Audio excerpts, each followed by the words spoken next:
You know, the breath of freedom that we enjoy is too often paid for by the breath of life from soldiers that help protect our freedoms. You know, too many times we take our freedoms for granted, like the air we breathe. Today on Kentucky Farm Bureau's Bluegrass and Backroads, we'd like to pay honor to all those servicemen and women who have fought to help protect our freedoms. We interviewed 2 World War II veterans, a Vietnam serviceman, and a returning soldier from Afghanistan. We found that some of the veterans we interviewed were a little reluctant to share their stories. They were stories that they had tried to forget many, many years ago. But in all cases, they were proud of their service and proud that they helped defend this country. We first visit with World War II veteran Chuck Taylor.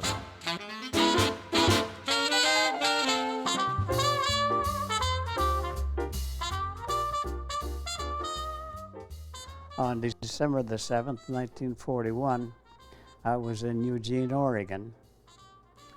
I was attending the University of Oregon.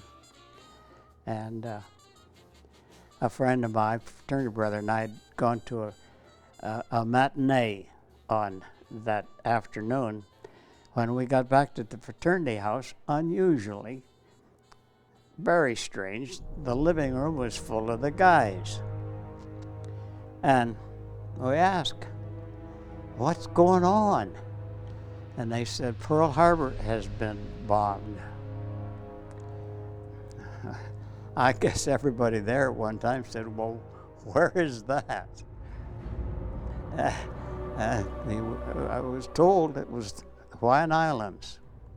Well, I knew, and as everybody was standing around, the discussion is, what are we going to go into now? It affected everybody there. Their life had just been changed.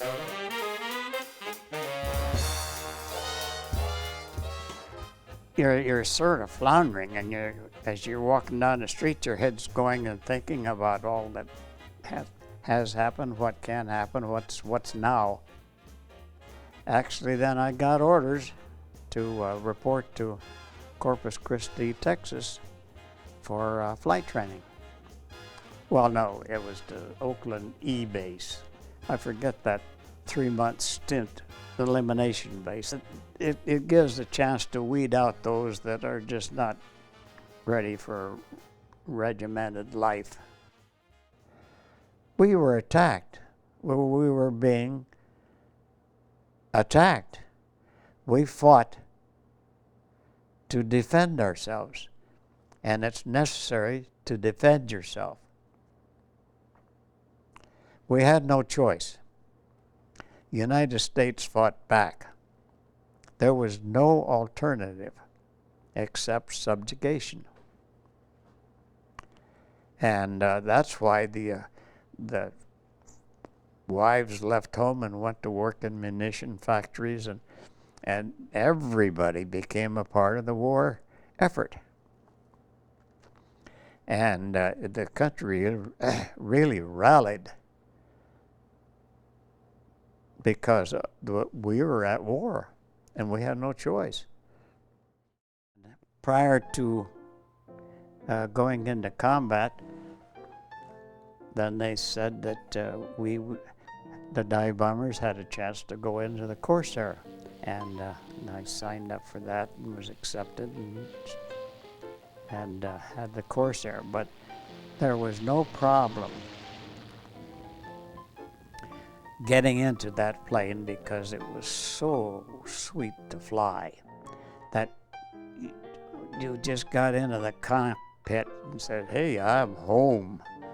It was just that revolutionary, and we had no problem. The first dive bombing flight, that practice dive bombing that we did in the Corsair, we increased our average accuracy by about 40%. You could fly that plane up, down, sideways, didn't make a difference. That plane wanted to be flown wherever you wanted it to go. And whether it's in a 70-degree dive for a dive bombing run, it was just perfect. One of the things that we did when the signing was done aboard the Missouri, they had all available planes get together in a flyover. That was my most dangerous mission of my entire experience in the Navy aviation. There were about 1,200 planes that had to get together in a formation. And we had a ceiling of about 1,500 feet, and it was solid overcast. And all of this formation had to be underneath that. And formations are in a step-down basis. So you had to get 1,200 planes in formation in a step-down basis in 1,500 feet. And if it was another foot, then you're in the water, because that was Tokyo Bay. That was the hairiest flight of my life. It was the case of where this was publicity, this was for show, this was for posterity. And we lost 7 planes getting that formation together, and before they were dispersed and went safely back to their carriers. I was awfully glad to be, and I was proud to be a naval aviator, because that was considered by the population at large to be an achievement to be proud of. And I was. And I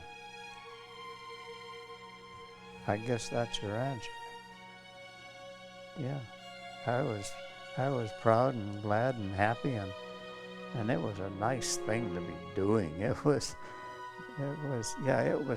beat walking in the mud so much.